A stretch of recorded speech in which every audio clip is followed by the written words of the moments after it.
Welcome to the Skeptic Zone, the podcast from Australia for science and reason.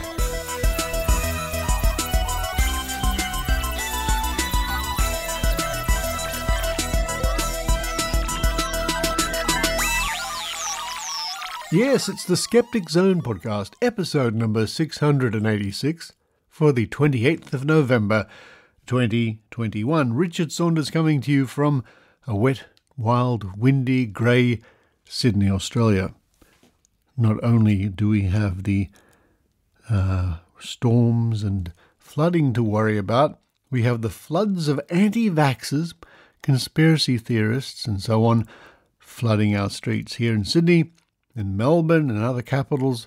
Just yesterday we had more mass protests with a gaggle of diverse conspiracy theorists taking to the street demanding freedom and, well, you've seen it all before. But I hope they realize that they are relatively free to parade through the streets and protest because most of the population actually turned out to get vaccinated. But what's coming up on this week's show? Well, soon, before we get into the main body of the show, I will tell you the results at long last of the Great Australian Prediction Project. Last weekend at the Skepticon, which was a great success, I'm pleased to say, the online convention from Australian and New Zealand skeptics, I announced the results. I'll give those to you in a moment. But we're kicking off the Skeptic Zone today with an interview with the fabulous Celestia Ward from the Squaring the Strange podcast she does with Pasquale and Ben. A wide-ranging interview where we talk about her artistic background and her involvement in skepticism and podcasts.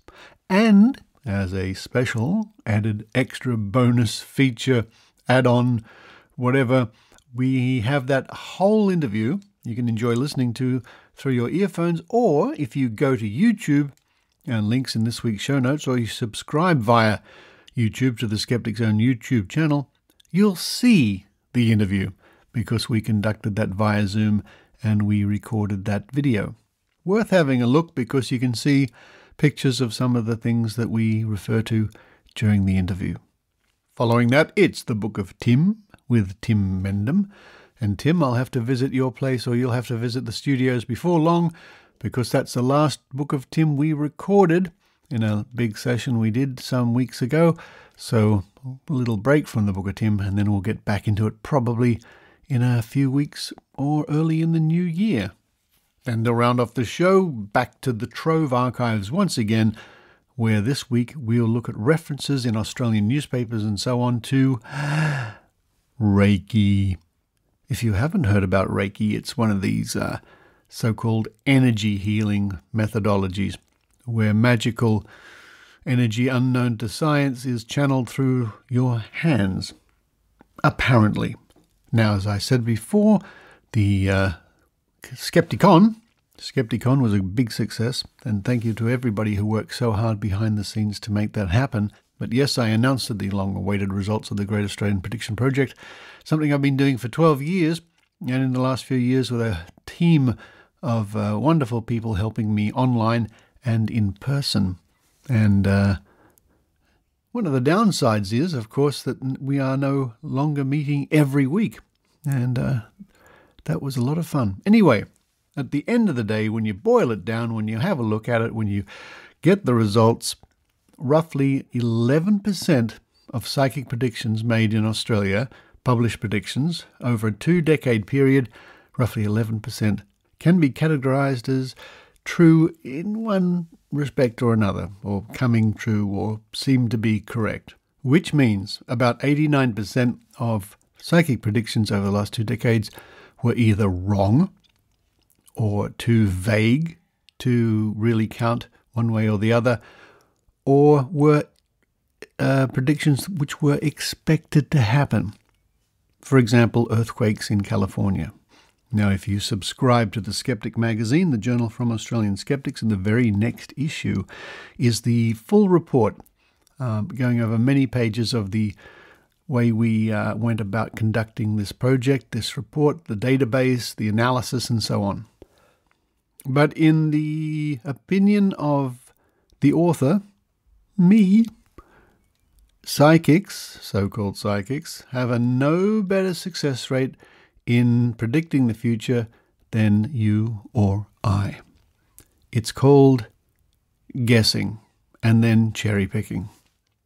Well, as I gaze out at the rain pouring down, I think, well, this time of the year still spring is changing into summer slowly, and for many people, holidays are just ahead. I think of all the students who are having big vacations soon, summer holidays.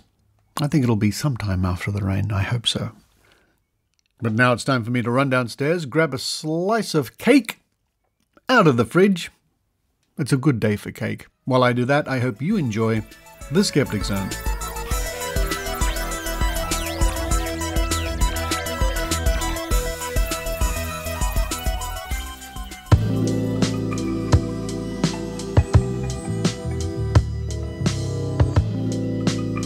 It is my absolute pleasure and delight to introduce a voice you probably know very well if you listen to Squaring the Strange, that wonderful podcast from the United States. It's one of the co-hosts, Celestia Ward. Hello, Celestia. Hi, Richard. How are you doing? Well, we're doing pretty well in Australia and New Zealand at the moment. Before we get into more about the podcast, I was just racking my brains. I think you and I met, at the amazing meeting in Las Vegas. Yes. Was it years and years ago? Years ago. And I was racking my brains. Why were you there? How did you find yourself being involved in this crazy skepticism, and why were you at the amazing meeting? Well, a friend of mine, I've always had philosophical discussions and scientific discussions with close friends, and a coworker who I would have such discussions with said, "Hey, have you ever listened to, Skeptic's Guide to the Universe?" And I said, "No, never heard of that." Well, there's this whole movement. It's like the skeptics movement. It's like kind of like the atheist movement, but it's about skepticism and, fighting. Can I curse? Bullcrap. I'll say bullcrap. It's about fighting bullcrap. All right. And I started getting into it a little bit, and then I spent some time in the hospital. And I think I've told you this story before. I spent some time in the hospital for a bacterial infection tried to kill me. And as a result, I had to spend quite a bit of time just laying around bored as I healed up. And I started listening to all these skeptical podcasts. And yours was especially a favorite of mine. There's something very comforting about the way you blend skepticism with just nice, comforting tones. And, I'm going to go downstairs and get myself a slice of toast and put some whatever you guys put on it in Australia, and warm up a cup of soup and then get to the Skeptic Zone. And, and that just was very skepticism with a spoonful of homemade comfort. And anyway, that got me into skepticism. And then I found out they do conventions, and there was one right in my hometown.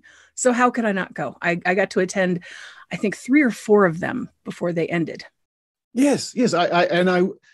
I guess it was the first time you were there, or the second. I can't remember exactly when, but you came to my attention. I think you were wearing an artistic beret. Were you wearing a beret at the time or something like that? I only wear a beret if I'm actually quote unquote performing. Okay. If I'm drawing caricatures. Obviously, I'm getting lots of things conflated in my mind.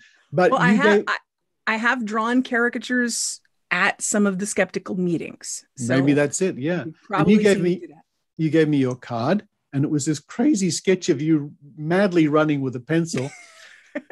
And so we progressed a few years, and during the time, a caricature you did of our dear friend Dr. Angie Matke came to my attention. And when I saw it, I was so impressed, because when I looked at the caricature, I could see Angie's character, her personality coming out. Wow, that's an amazing skill Celestia's developed. I know. I'll get one done for our dear friend Maynard. And you did a wonderful caricature of Maynard. And then you did one of me, which I was very thrilled, and I still use. And Maynard uses his on his business cards. I use mine on my business card. I am going to have to update it and put a little more snow on the roof. I know, right? And then I had you do one for our dear friend in Melbourne, Michelle Biggersma, and she was thrilled with that. So that's great. that's a wonderful thing that you do, and folks, it's terrific work. Well, I'd like to thank you for calling it a skill that I've developed instead of a God-given talent, or something that I was mystically imbued with. Because a lot of people think it comes with absolutely no work. It's hard work and practice. I can tell you that from my origami creations. Believe me, folks, it's hard work and years of practice.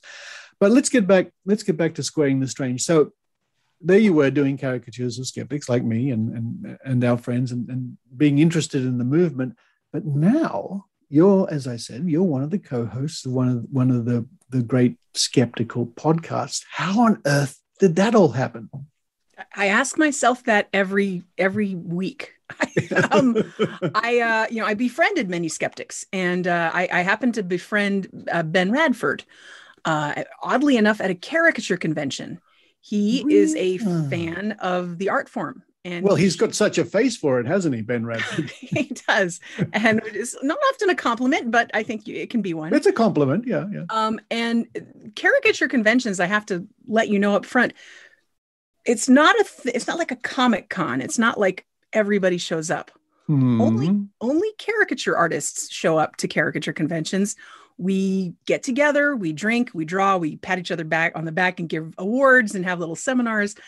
But it's not kind of an open free-for-all. We don't really get spectators. And Ben showed up, and I saw his name tag, and he gravitated over to my table because for the studio competition, I had brought a little statuette that I had made of James Randi. Yes, I remember that very well. It was terrific, yes. And I was hoping like maybe 5 or 10 of the caricature artists there, out of like 200, might actually know who James Randi was. And Ben made a beeline over to my table and said, "That's James Randi." I said, yes, it is. Do you know who he is? And then I looked at Ben's name tag and I said, "Do you know who you are?" Because I recognized the name. I'd heard him on podcasts and read some things. And I said, "Why are you here? Who are you? Are you married to somebody here? Which caricature artist did you come with?" And he said, "Nobody. I came by myself." Wow. Nobody does that. But he just came to enjoy the artwork and the competitions and the culture of it. And we, of course, became fast friends over the several days. And after a while, he and Pasquale decided to do a podcast. And he asked if I would sit in on the meeting. Yes. And I said, "Well, sure. Why? I'm not a skeptic. I'm a skeptic, but I'm not a professional skeptic." And he said, "But you listen to more skeptical podcasts than anyone I know." So with that qualification, I sat down, we went through a pizza and filled out a bunch of brainstorming charts, and Squaring the Strange was born. So you ran downstairs, got a pizza, as I run downstairs and I get my toast. So that's great, right from the word go. But as we were discussing a little while ago when we were just warming up for this, your involvement since the beginning has really progressed within the show, hasn't it? I guess I've started taking over without meaning to. I was always behind the scenes, and I would do a number of things behind the scenes. They technically gave me the title of content producer. Mm-hmm. So I did a few administrative things and was always talking to them about organizing topics and keeping a running topics list, that's a running joke with us. We have a topics list that's like 30 pages long at any given point. And every time Ben comes up with a new one that we should do a show about, you hear a little bell. Yes. He's always coming up. It's a running gag in the podcast. I'm listening. I like to listen to Squaring the Strange when I'm doing my exercise walks and I'm going along, and Ben says some topic, we should do a show about that. Ding, ding, ding. It's quite fun. Yeah. We didn't start doing that till like the second year, but it just became a thing. And it was usually Ben, but sometimes it was a guest, sometimes it was Pasquale. And I started contributing my voice thanks to you. You kind of really, you've helped Squaring the Strange behind the scenes so much. I have emailed asking you questions, and we've been on Facebook, chatting on the message thing. How do we do this? And what do we do? What do you do about that? And my best advice is run away quickly. Don't do it. And yes, you are, I don't want to call you one of the forefathers of podcasting, because it's not like you're 150 years old. But you were in there at the beginning of most skeptical podcasts. Relatively early on. Yeah. Well, oddly enough, I was doing pseudo podcasting sort of bits and pieces before it was really a thing, as far back as 2000, 2003, I think. But this show, or should I say the Skeptic Zone podcast, the one I'm involved with, started 2008, but SGU and Skeptoid and the Geologic podcast actually predate the Skeptic Zone. So we're all been in it for a very long time. Yeah. I thought I remembered you speaking with the novellas and like they had beaten you by like a week or something. Oh, I think if we dig down into it, I can't remember. But, you know, it doesn't matter, of course. But yes, they were all officially doing their shows before my show came along, but we're all been doing it for well over a decade, all of us. Yeah.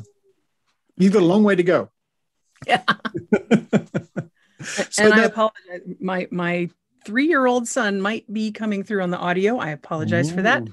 But we do not have a gigantic house, so there's no place I can hide from that. We might get to things about your to do with your 3-year-old son in a minute. So yes, you were more behind the scenes, but I mean, you know, I'm thrilled as the show progressed to hear more and more of you, your input, and your microphone technique and your delivery. I could hear it improving and progressing as the show went on, which is great. You know, you've given me pointers to help improve that, and I appreciate those. I started doing skeptical fortune cookies on the show, like the first or second year. Yes. And it was just something that I would research a thing about a phrase like trust but verify, or you know, various things that have been either attributed to historical figures, or they're just folk sayings, or they're recent sayings. And, you know, and so I would do like a little like 1.5-minute blurb about that saying. And I called it a skeptical fortune cookie. And you'd have the sound effect of the cookie opening. Yeah, that was all Pasquale. But we do have an audio engineer among our threesome here. And from there, I sat in on one of the episodes that was about gambling superstitions, because I live in Las Vegas. And then as things became easier to do remotely, and you know, people have been doing podcasts from different cities all the time. I started becoming a regular part of the podcast, and it just became the three of us, and that seems to really worked out because the three of us bring vastly different backgrounds. Ben is an editor and a writer and a professional, you know, skeptic who's been in it forever, and an investigator. He's gone and investigated a bunch of purported hauntings and helped people who thought that their homes were haunted. And he's got the chops, the research chops. And then Pasquale is a tattooed hard rock guitarist, worked in LA, you know, knows a bunch of showbiz stuff. Big beard. He looks like he's just hopped off a Harley Davidson. When I met him, I mean, he walked into the restaurant and it looked like he's just got off his Harley. It was on Route 66. And, you know, Pasquale and I had never met before. But as soon as we saw each other, it was a really sincere man hug and great to meet you, this sort of thing. And we got on instantly. And he's that sort of guy, isn't he? He's a wonderful guy. Yeah, his voice does not convey how large and mannish he looks. He's got a very genteel, like, you know, very laid back sort of voice. Yeah. And then and he's also an audio engineer. So he, you know, I think he was just recently on the Skeptic Zone talking about the 5G conspiracies. He was indeed, yes. What 5G is actually all about. Yes, he was. And then I'm a cartoonist. I've studied people's faces my whole life. I'm big on pareidolia. In fact, that was one of the things Ben, right after he saw me with my James Randi sculpture, like the next day or a couple hours later or something, he comes over with one of the old magazines. We have a trade publication called Exaggerated Features. And I had written a bunch of stuff for them. And one of the articles was all about pareidolia. And he threw it on my desk. He goes, "You wrote this?" And I'm like, "Yes, I did." And we started talking pareidolia for a while. And well, one of the really interesting episodes of Squaring the Strange, and I certainly can't recall which one it is off the top of my head, where you were talking about somebody drawing someone from memory, and you were pointing out, as an artist, when you're doing the facial features, to get the proportions exactly right means you're copying from a photograph. You're not Do you remember this conversation? In other words, I don't think I said exactly that, because I mean you can I'm do a lot of stuff from memory, and you can do a lot of stuff. Yeah. But you can tell if somebody's more or less tracing from a photograph. It doesn't look like a drawing. Not exactly, but I think I did I think you're thinking of the Dove ads, the ads about women and their self-esteems and how they describe themselves to another possibly person. Yes. Yeah. I could absolutely. This they had this forensic artist who was hearing descriptions and drawing people from, and there was just too many red flags in that, where I'm like, I'm very skeptical of this whole ad campaign, the way that they're presenting it. And I guarantee you the artist knows what the purpose is from what he's been producing here. That's right. And, yeah. Sorry, it's just flipping around my mind at the moment. I can't remember the exact details, but I do remember thinking, wow, what a fascinating insight. Something that never occurred to me.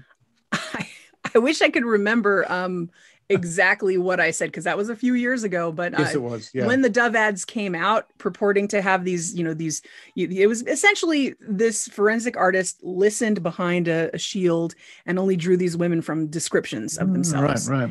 And he got a remarkable likeness, which seemed a little like, I don't know if you can get a remarkable likeness unless you.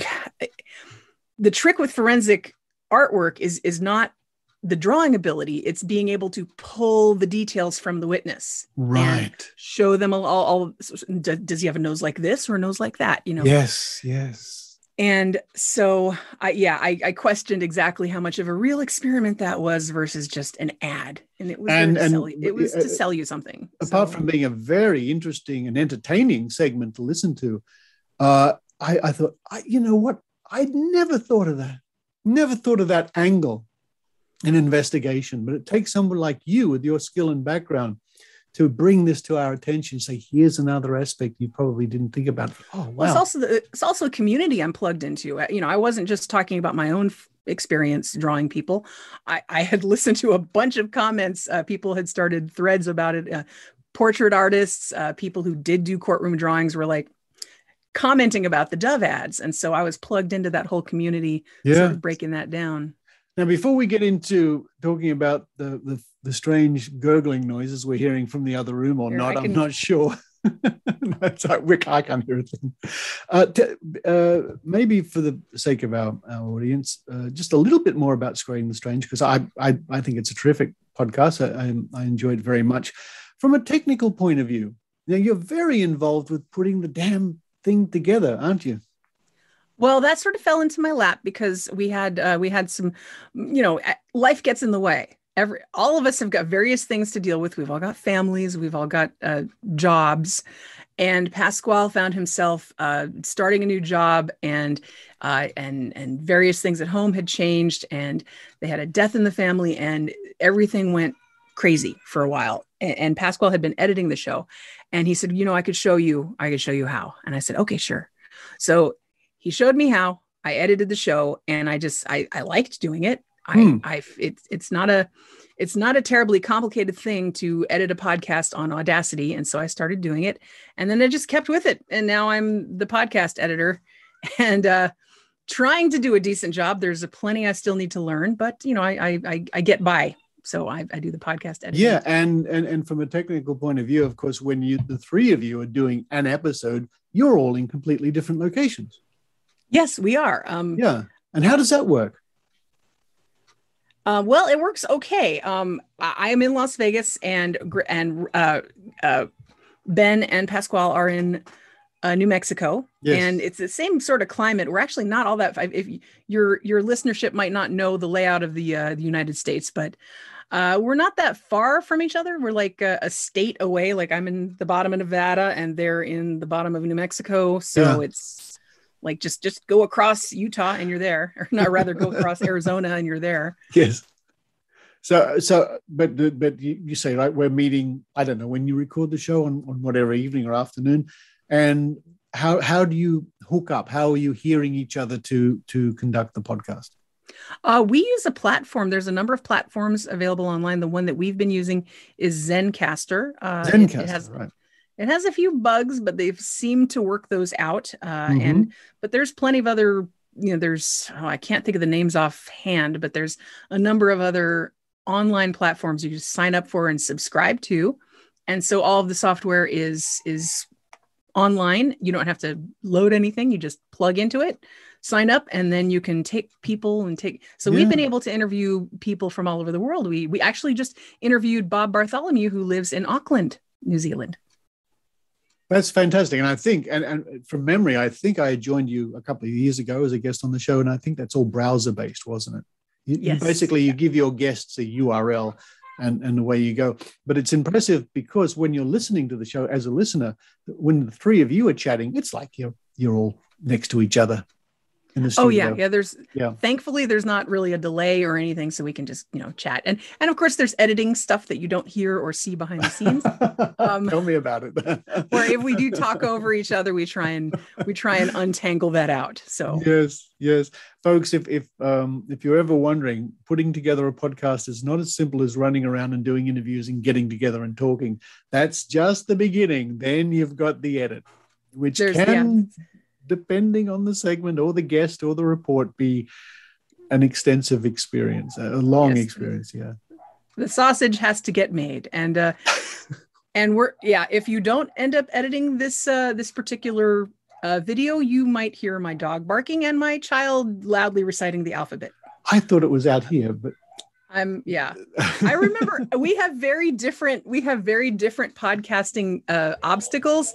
I've got the dog and the child, and then I remember you telling me, oh, these damn lorikeets. And I'm like, what are those? And you sent me these photos of these exotic, beautiful birds that would be treasured as pets and sold for hundreds of dollars if they were here in the United States. But they're apparently like pigeons for you guys. They're just everywhere. when you get several hundred in the tree next door, that's it. You pack up the podcast and you just go down and have a nice cold drink or something. Now, before we go, and speaking about the funny gurgling noises from the next room, of course, you're a relatively new mom. You've been a mom now for a few years, and just from your point of I was just about to say, just from your point of view and being involved in critical thinking and skepticism, you must have, especially in the early days, come across a fair bit of, shall we say, woo and nonsense aimed at young mothers. Oh, yeah. Well, I'm not a young mother, but I'm a new mother. A new mother. I waited quite a while before I decided to procreate. And mainly when you're pregnant, that seems to be the target zone.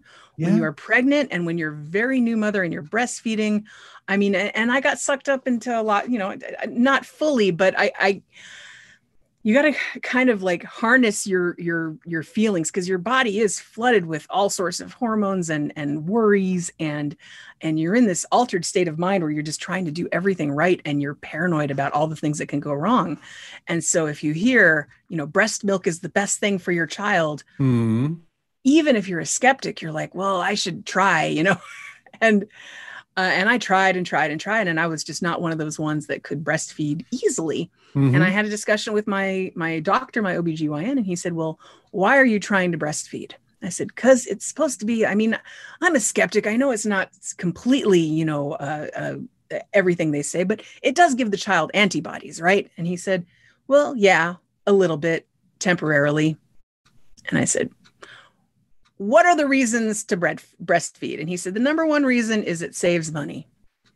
Formula costs money. It saves money. And I thought about that. And I had turned down a $500 job because I need an overtime thing. I had been hired to do like 2 hours at this corporate event, and they wanted me to stay later, and I could not because I didn't bring my pumping apparatus with me.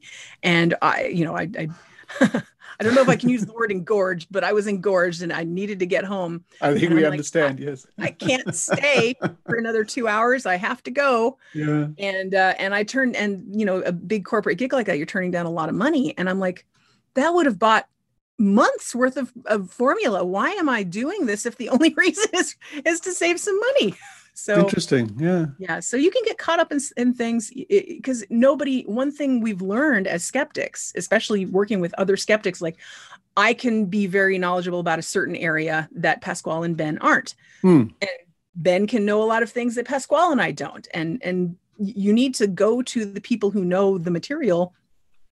And as a new mother, it's just almost impossible to research absolutely everything that comes at you in the short amount of time you have. Yeah. You're only a mother for, you're a mother forever, I guess, after you have a child, but, Yes. but you're only pregnant and then have a newborn for so long. That's a limited amount of time. And you're also on limited sleep and you're just deluged with information. And so it helps to have a skeptical toolkit, but a little bit of critical thinking can go a long way. Well, listen, Celestia, wow, what a treat to catch up with you again. We're old friends. Apart from anything else, we are good, firm friends. We've known each other for many years. It was always a great delight to see you in person. Haven't seen you in person for far too long. I hope you can get out to SciCon one of the times that they have the SciCon. Well, now the world is... This is a skeptical thing to do. Now the world is, fingers crossed, getting a bit more together after the pandemic. We'll have to wait and see. Now, when people want to check out your podcast, if they haven't heard Squaring the Strange so far, where should they run to find out more?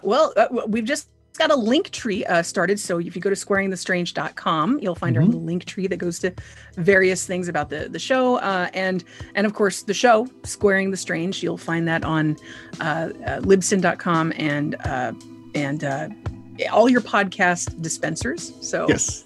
And of course, if you listen to the Skeptic Zone, you'll often hear promotions for Squaring the Strange, because I'm very pleased to keep promoting the show, because I believe it's a good show and it's an entertaining show with 3 wonderful hosts, including our guest today, Celestia Ward. Celestia Ward, all the way over there in fabulous Las Vegas. Thank you very much. Thanks for having me, Richard.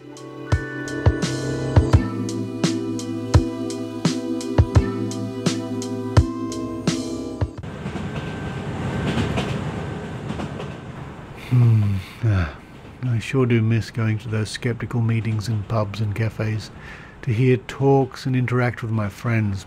Oh, well.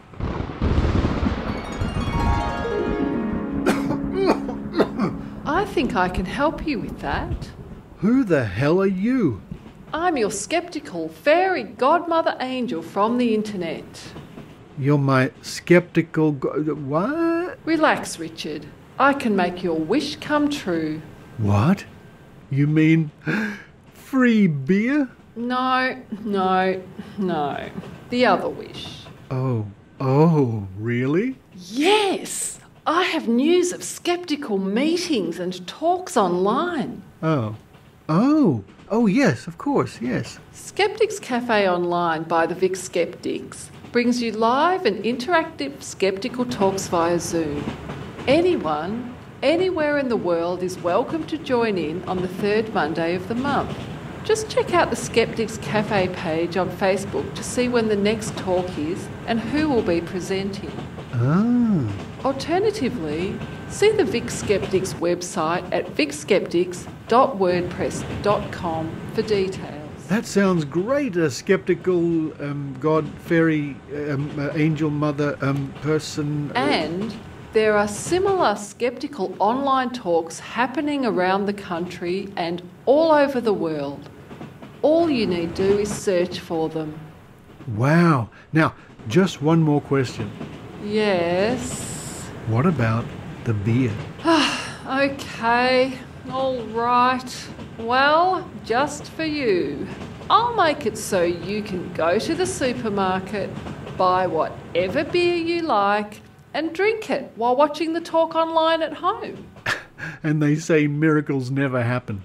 And to think I gave up being the tooth fairy for this? What? Nothing. Goodbye.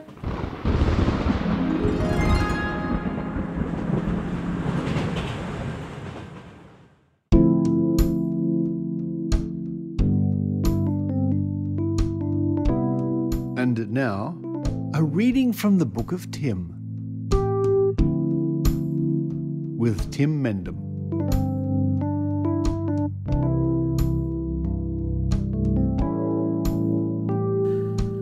Hi, my name's Tim Mendham. I'm the editor of the Australian Skeptics magazine, The Skeptic, and also Executive Officer of the Skeptics in Australia. And I'm reading from the Skeptic magazine from September 2011, from the regular feature we have in the magazine called What Goes Around, which is based on the premise that you can start off with one particular fact and work your way around through a lot of associations back to where you started. And this one is looking at bookkeepers. That sounds exciting. Magicians, witches, and scientists. That sounds more exciting. Fra Luca Bartolomeo de Pacioli, 1447 to 1517, was an Italian mathematician and Franciscan friar, a collaborator with Leonardo da Vinci, and a seminal contributor to the field now known as accounting. In 1494, his book, wait for it, Summa de Arithmetica, Geometria, Proportioni e Proporzionalità, that's Latin, not Italian, but never mind, was published in Venice.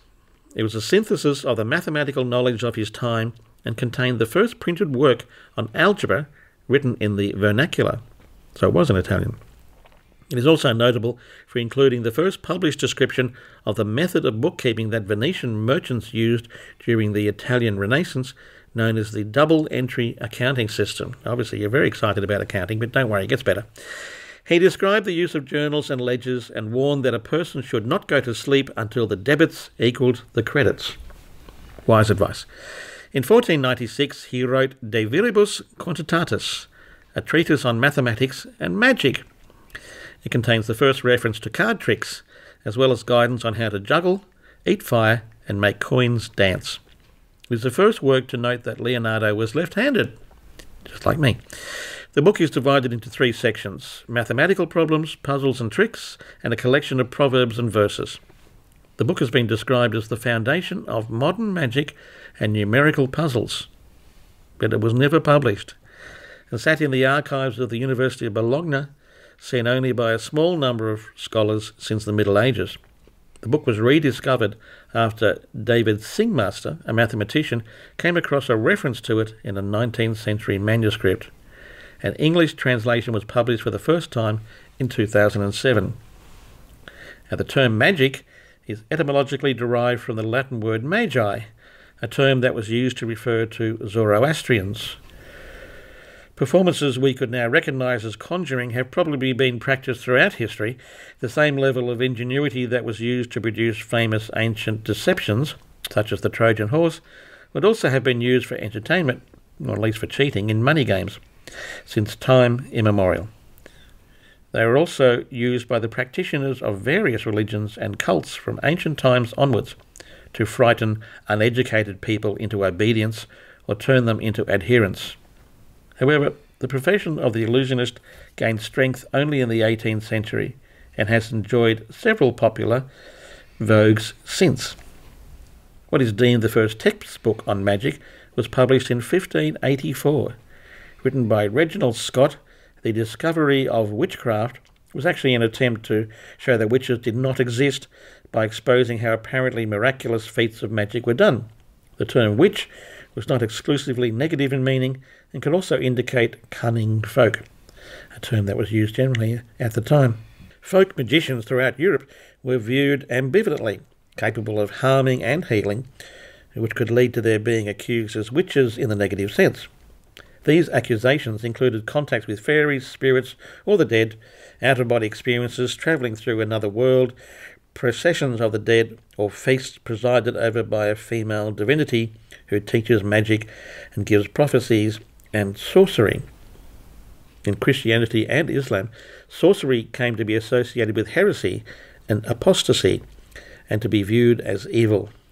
During the European late medieval, early modern period, fears about witchcraft rose to fever pitch and sometimes led to large-scale witch hunts. It was believed that Christianity was engaged in an apocalyptic battle against the devil and his secret army of witches.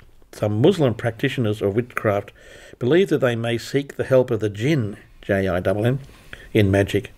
The practice of seeking help from the jinn is prohibited and regarded the same as seeking help from a devil. The jinn are mentioned frequently in the Quran, including a surah or chapter entitled Surah al-Jinn. Islam's golden age between the 7th and 15th centuries was as much noted for its scientific achievements as for its religious fears. During this time, Indian, Iranian, and especially Greek knowledge was translated into Arabic, with such translations becoming a wellspring for scientific advances by scientists with diverse ethnicities: Persians, Arabs, Berbers, Moors and Turks, Muslims, Christians, Jews, Sabians, Zoroastrians, and the non-religious. Scientific achievement at this time encompassed a wide range of subject area, most notably mathematics, astronomy, medicine, physics, alchemy and chemistry, cosmology, ophthalmology, geography and cartography, sociology and psychology. And there are traces from at least the 12th century in the Islamic world of double-entry bookkeeping, which brings us back to where we started from. So you see, bookkeeping is the centre and the unity of all knowledge. That should make you happy and sleep well. Good night, accountants. And that's from What Goes Around in the Skeptic magazine, September 2011, or volume 31, number 3. And you can download that copy of the magazine for free from the Skeptics website, skeptics.com.au. In fact, you can download most of the issues of The Skeptic. And while you're there, why not subscribe as well? You know it makes sense.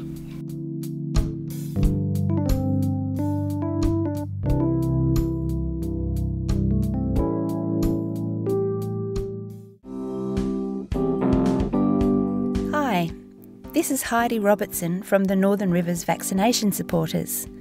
We are a group of concerned citizens dedicated to promoting good science and common sense in our region, the far north coast of New South Wales. This area, famous for its natural beauty and relaxed lifestyle, also has the lowest rates of vaccination in Australia. We are out to change that by challenging the myths and misinformation and by providing good evidence-based information to the community. We'd love for you, no matter where you are in the world, to join our fight. Please visit our webpage at www.nrvs.info. We also have a link there to our Facebook page. Tweet us at NRVaxSupporters, that's VAX, and check us out on Wikipedia by searching for Northern Rivers Vaccination Supporters. Thank you.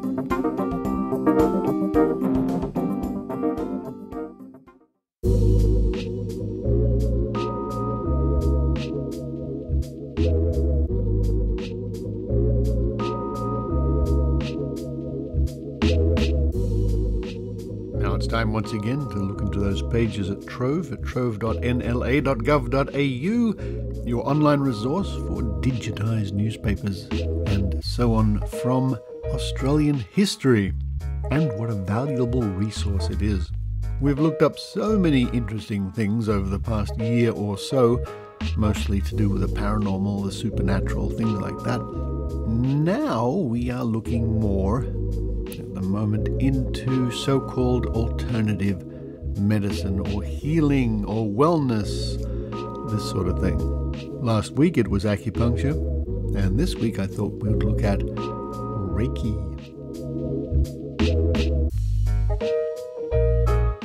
And our first port of call to get a little perspective on this is a website I recommend, Quackwatch, your guide to quackery, health, fraud, and intelligent decisions. This site's been going for many years. And this is an article by Stephen Barrett, MD, dated from 2015. And it says, Reiki is nonsense. Reiki is one of several nonsensical methods commonly referred to as, quote, energy healing, end quote. These methods are based on the idea that the body is surrounded or permeated by an energy field that is not measurable by ordinary scientific instrumentation. The alleged force, said to support life, is known as Qi in Japan, or Qi or Qi in China, and Prana in India. Reiki practitioners claim to facilitate healing by strengthening or balancing it. In a traditional Reiki session, the client lies down or sits fully clothed. The practitioner's hands are placed lightly on or just above the client's body, palms down, using a series of 12 to 15 positions. Each position is held for 2 to 5 minutes, or until the practitioner feels that the flow of energy, said to be experienced as sensations such as heat or tingling in the hands, has slowed or stopped. Typically, the practitioner delivers at least 4 sessions of 30 to 90 minutes each.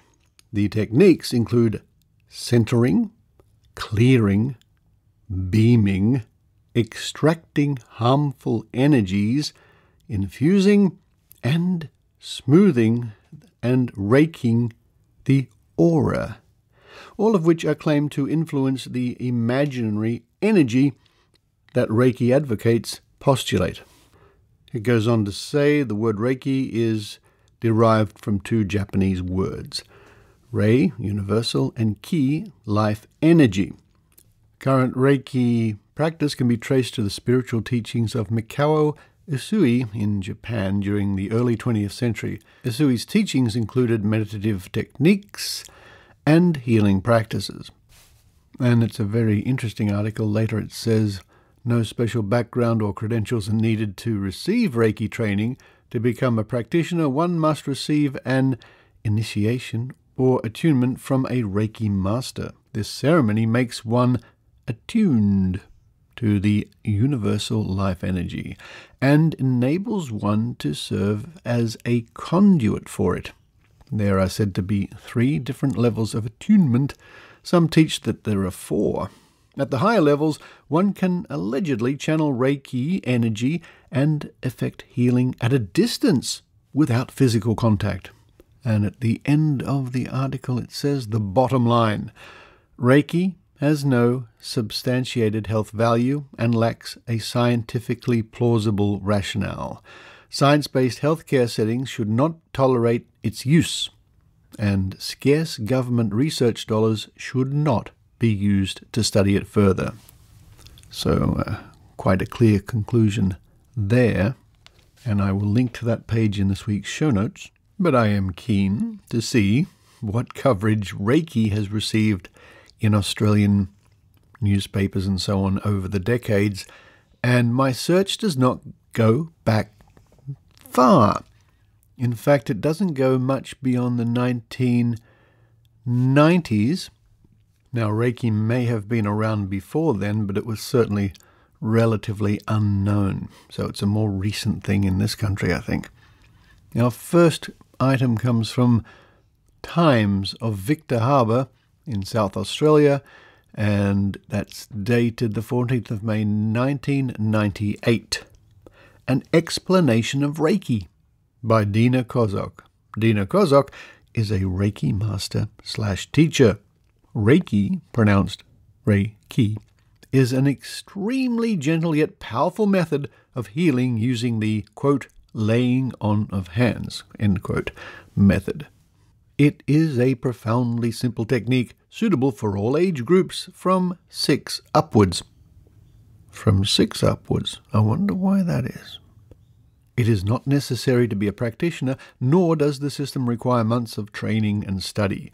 One workshop, 1 or 2 days, will give you all the attunements, practice, and take-home notes you need to heal yourself and others. Personally, I have found that learning Reiki has been a life-changing experience. The ancient techniques used for the attunements are a pure joy for both the master and student, opening the new channel to an endless source of universal energy. This brings with it heightened awareness and psychic abilities, better sleep patterns, often a reduction in long-term medication, and generally a huge improvement in feelings of peace and well-being. All this and more. Plus, there is the added bonus that everyone around you, people, pets, and plants, will benefit also. It is my personal belief that Reiki should be made available at a reasonable price. I teach traditional Reiki to small groups. Level 1 is $75. Level 2 is $125. There will be a 2-day weekend intensive at Second Valley, levels 1 and 2 included, on June 20 and 21 and July 18 and 19. Bookings are essential as class sizes are limited. Private groups for levels 1, 2, and 3 can be arranged at a mutually agreeable time and place. And here we come across the term Reiki Master, which is an interesting term used quite a lot in the Reiki business. And it just occurred to me, of course, it goes without saying that anybody who is a Reiki Master, or whatever it is welcome to apply around the world for Skeptics money. The Skeptics prize, the Skeptics challenge here in Australia, it's $100,000. All you have to do is show that Reiki is more than placebo or just words, or there is, in fact, this mystical energy being used. And again, we read from the Times, Victor Harbour. In fact, there are quite a few from this newspaper about Reiki from the 12th of March, 1998. More turn to Reiki. More and more people are turning to alternative health procedures to provide additional support for their healing, for their personal empowerment, and the prevention of illness. The body has a number of spontaneous healing mechanisms which are very difficult to sustain adequately if the body is already run down, under serious stress, and perhaps undernourished. Reiki is an example of an energy replenishment technique which is slowly being adopted by the medical profession as complementary to modern medicine. Reiki is non-intrusive, hands-on therapy, balancing energy flow within the body and enhancing immune and endocrine system functions. Reiki is easy to learn, and when the principles of relaxation, meditation, centering, energy balance, and hand positions are understood and applied effectively, the results can be quite amazing, ranging from restoration of depleted energy, recovery from depression, optimal return to health after illness, and in some cases almost miraculous spontaneous remission from serious diseases such as cancer. Now, as an aside, I'll say, when was this printed? 1998. I think our laws are better at the moment from making such outrageous claims about cancer. We read on. Reiki 1 teaches you the foundations of the Reiki technique, which employs nothing other than your hands, your intention, and your capacity for empathy and compassion. Reiki 2 is a more advanced set of techniques, which introduces a mental/emotional approach to facilitate release of repressed trauma and restoration of mental and spiritual balance, and also facilitates healing at a distance. A further Reiki course is offered for those few people who are able to make the commitment to practice as a consulting Reiki practitioner in the health field. And we seem to be on a roll here with the Times at Victor Harbour, or Times, Victor Harbour, South Australia, from the 16th of May 1997. Under the banner of health and well-being, Reiki replenishes energy. Despite magnificent advancements in modern medicine, more people are turning to alternative health procedures these days to provide additional support for healing. The body has a number of spontaneous healing mechanisms which are very difficult to sustain adequately if the body is already run down under serious stress and perhaps undernourished as well. And this goes on almost word for word from the previous article, but then it says the South Coast Natural Therapy Centre has already taught the practice of Reiki in Victor Harbour to some 40 interested students in the first half of the year, some of whom have come from as far away as Washington and Canberra. These practitioners are now making a difference, and stories of their success with family and friends and in hospitals continue to arrive. If you would like to join them or simply find out more about Reiki, phone Peter or Patsy on 8552-7885. So a bit of an advertisement there. And since the wording is so similar, I would imagine the previous article, More Turn to Reiki, was probably written by Peter or Patsy. And now from the same paper, Times, we have on the 24th of September 1998, Caring for Clients' Needs. Ria Coburn of Port Wollonga is a registered nurse and qualified in reflexology, massage, Reiki, and counselling, and during some of the past 3 years, she has become self-employed. She combines traditional health care and the complementary therapies to benefit individual clients' needs. Ria frequently works collaboratively with other health professionals, including medical practitioners. Reflexology is a specific health massage technique that stimulates the reflexes in the feet and assists the body to overcome health problems. Reiki is hands-on healing using universal energy to create well-being. You know, as an aside, I'll just say, it's amazing that any paper would just print such blatant... Sometimes we read on. Ria has worked in the southern region for the past 11 years and prior to self-employment managed a government service aimed at assisting people with severe disabilities to remain at home. As part of her services, she offers counselling and patient education and has tertiary qualifications in these areas. Ria's clients have the choice of combining the complementary therapies of reflexology with Reiki or massage, reflexology, and Reiki. Clients regularly report relief from aches and pains including backaches, headaches, migraine, insomnia, PMT, stress, and sinus problems. Consultation services are provided at Port Wollonga by arrangement or in the client's homes. Sounds like another thinly veiled advertisement. But I'm sure it still happens today. Papers print things like Reiki is hands-on healing using universal energy. And keeping in the same paper, and I think most of these are from the same paper, we end up in the year 1999 on the 8th of April. Help to get back on track. Almost everyone at some time or other in their lives can feel lost or without direction. While we all possess intuitive ability to guide us, some find difficulty in calling on their own knowing to assist them. Joanne and Janice at Maitree in Victor Harbour offer a varied selection of services aimed at helping people get back on track.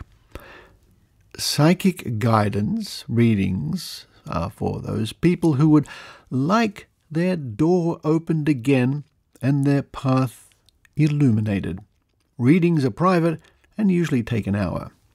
Reiki healing accelerates the body's ability to heal physical ailments and opens the mind and spirit to the causes of dis-ease. And that's written D-I-S-EASE.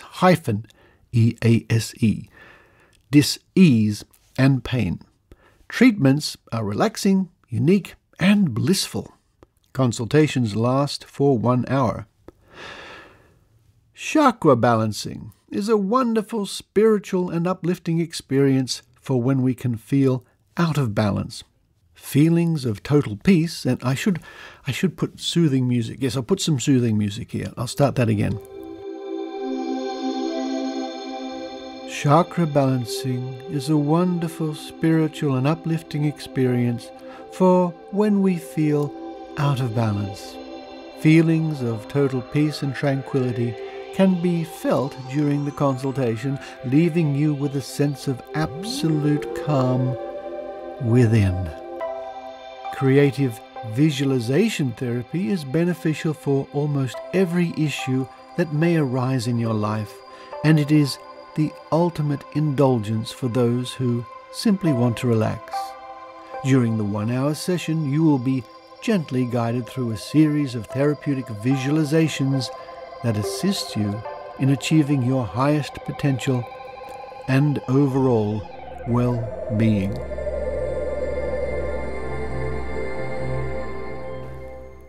Joanne Cooper is a Reiki master / teacher and clinical hypnotherapist. Janice Hurst is a Reiki master / teacher. Both women are available at their office in Victor Harbor. To make an appointment, phone 8552-8666. 666.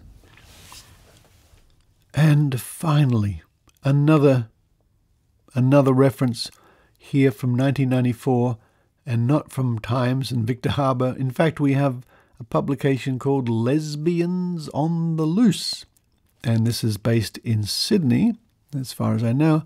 This is Volume 5, Number 7, July 1994, and it's an advertisement. Reiki. This gentle and powerful healing energy is available for you. Jude Story, Reiki Channel, Advanced, is fully experienced in the Usi Reiki method of natural healing. This hands-on healing is through an energy transmission which is generally felt as a warmth or tingling.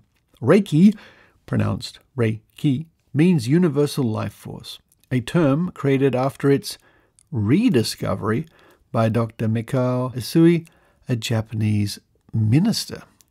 Reiki can be used for emotional or physical healing, or simply to improve the quality of your life. For further information and appointments, telephone the Newtown Women's Centre, 550-6993. Take the step to put you in total control of your life. That's a big claim.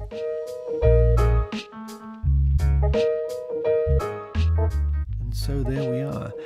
Now, I've seen Reiki used many times because they have booths at Mind Body Spirit festivals, and people lying down, and these so-called Reiki masters hover above them with their hands extended, and there's really not much to it.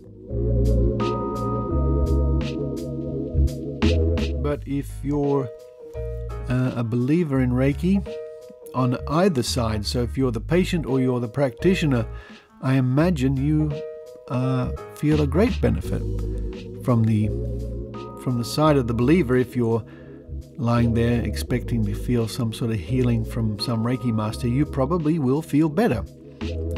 You're being given some attention and you think something's happening to you. From the practitioner or master side, then you're probably convinced that you are actually being of benefit to your patient, and I imagine that makes you feel quite good, as well as a source of income.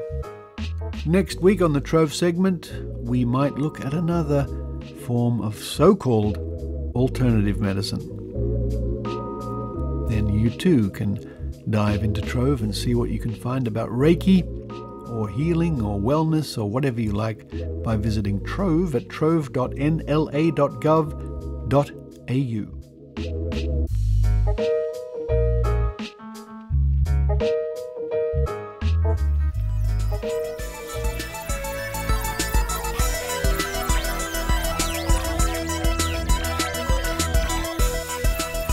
Thank you for listening to the Skeptic Zone podcast. Now, no matter where you are around the world, and depending what time it is of the day, of course, you can tune in and see a talk by me I'm giving for the Swedish Skeptics.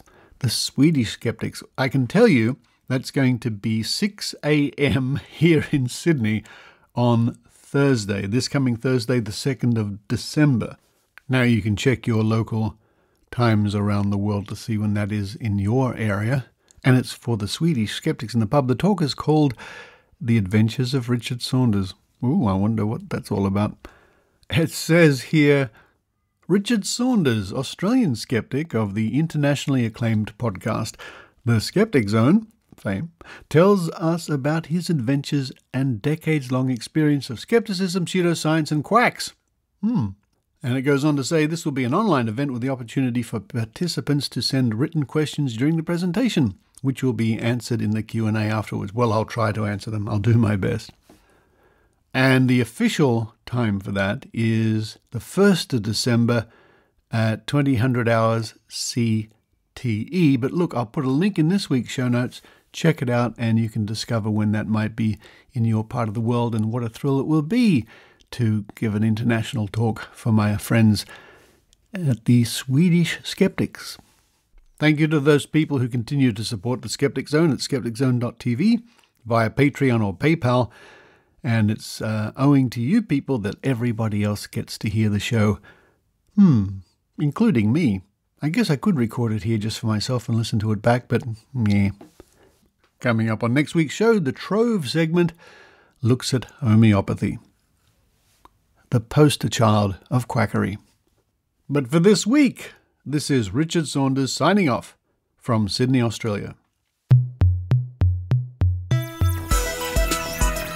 You've been listening to the Skeptic Zone podcast. Please visit our website at www.skepticzone.tv for show notes, contacts, and to access the back catalogue of episodes going back to 2008. You can follow the Skeptic Zone podcast on Twitter at Skeptic Zone, visit our Facebook page, or leave a review on iTunes. You can also support the Skeptic Zone via Patreon or PayPal. The Skeptic Zone podcast is an independent production. The views and opinions expressed on the Skeptic Zone are not necessarily those of Australian skeptics or any other skeptical organisation.